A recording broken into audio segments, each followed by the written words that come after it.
ధరణికి సంబంధించి తెలంగాణ ప్రభుత్వం మార్గదర్శకాలను జారీ చేసింది. తహసీల్దార్లు ఆర్డీఓలకు అధికారులను బదలాయించింది.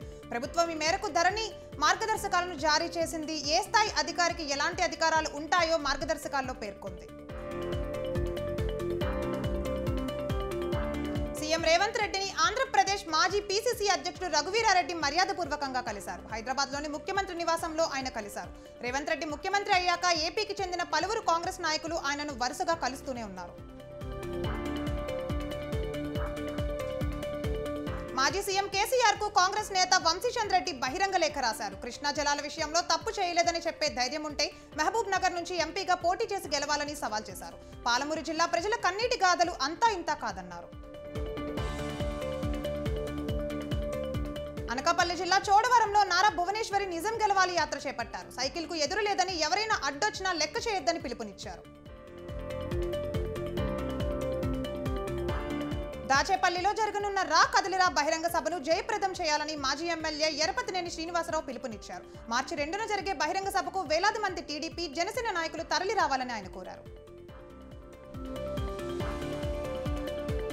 టీడీపీ జాతీయ ప్రధాన కార్యదర్శి నారా లోకేష్ మంగళగిరి నియోజకవర్గంలోని పలు ఆలయాలను దర్శించి పూజా కార్యక్రమాలు నిర్వహించారు. మంగళగిరి పట్టణంలోని భద్రావతి సమేత భావనారుషి స్వామి వార్ల విగ్రహ ప్రతిష్ఠ, ధ్వజస్తంభ ప్రతిష్ఠ మహోత్సవంలో ఆయన పాల్గొన్నారు. ఆలయ నిర్వాహకులు లోకేష్ కు స్వాగతం పలికారు. ఎన్నికలు సమీపిస్తున్న వేళ టీడీపీలో చేరికల పర్వం కొనసాగుతూనే ఉంది. గుంటూరు జిల్లా టెక్కలి నియోజకవర్గంలోని వైసీపీ నాయకులు, కార్యకర్తలు టీడీపీలో చేరారు. అచ్చెన్నాయుడు సమీక్షంలో కండువా కప్పుకున్నారు. ఏపీ రాష్ట్రం అభివృద్ధి చెందాలంటే చంద్రబాబుతోనే సాధ్యమని అన్నారు. రాష్ట్రంలో ఇసుక దోపిడీకి వైసీపీ ప్రభుత్వం తెరలేపిందని అన్నారు టీడీపీ నేత పట్టాభి. వేల కోట్ల విలువైన ఇసుకను వైసీపీ నేతలు దోచుకున్నారన్నారు. ముందే కుమ్మక్కై ఒక కంపెనీకి టెండర్లు కట్టబెట్టారని ఆరోపించారు.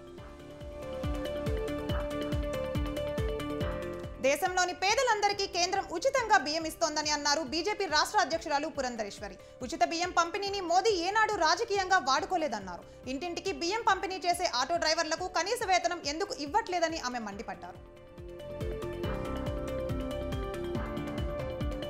మార్చి 4న సీఎం జగన్ కర్నూలు జిల్లా బనగంపల్లిలో పర్యటించనున్నట్లు ఎమ్మెల్యే కాటసాని రామిరెడ్డి అన్నారు. ఈ సందర్భంగా సభా ప్రాంగణాన్ని ఏర్పాట్లను పరిశీలించారు. ఎమ్మెల్యేతో పాటు జిల్లా కలెక్టర్ శ్రీనివాసులు, ఎస్పీ రఘువీర్ రెడ్డి పాల్గొన్నారు. చౌటుప్పల్ మున్సిపాలిటీ అభివృద్ధి కోసం రూపొందిస్తున్న మాస్టర్ ప్లాన్ పక్కాగా ఉండాలని ఎమ్మెల్యే కోమటిరెడ్డి రాజగోపాల్ రెడ్డి అధికారులను ఆదేశించారు. మున్సిపాలిటీని క్లీన్ అండ్ గ్రీన్ గా ఉంచాలని, తాగునీటి సమస్యను శాశ్వతంగా పరిష్కారం చూపించాలని సూచించారు. నాంపల్లి నియోజకవర్గంలో కేంద్ర మంత్రి కిషన్ రెడ్డి పర్యటించారు. పర్యటనలో భాగంగా పలు అభివృద్ధి కార్యక్రమాలను ప్రారంభించారు. అనంతరం నిలోఫర్ కేఫ్ లో కార్యకర్తలతో కలిసి కిషన్ రెడ్డి టీ తాగారు. నల్గొండ జిల్లా దేవుని మన్యం పొలాల్లో మొసలి కలకలం రేపింది. ఉదయం పొలాల్లోకి వచ్చిన రైతులకు మొసలి కనిపించడంతో భయాందోళనకు గురయ్యారు. దీంతో అటవీశాఖ అధికారులకు సమాచారం ఇచ్చారు. సర్వమత సమ్మేళనంగా కడప ప్రసిద్ధిగాంచిందని, అలాంటి కడపలో టీడీపీ శ్రేణులు మత విద్వేషాలు రెచ్చగొట్టాలని చూడడం సరికాదని టీటీడీ బోర్డు సభ్యులు మసీబా బాబు మండిపడ్డారు. డిప్యూటీ సీఎం అంజాద్ బాషా అన్ని మాటలకు సమానంగా గౌరవిస్తారని, అంజాద్ బాషాకు కేవలం ఒక కులానికి అంటగట్టే ప్రయత్నం చేయడం తగదన్నారు.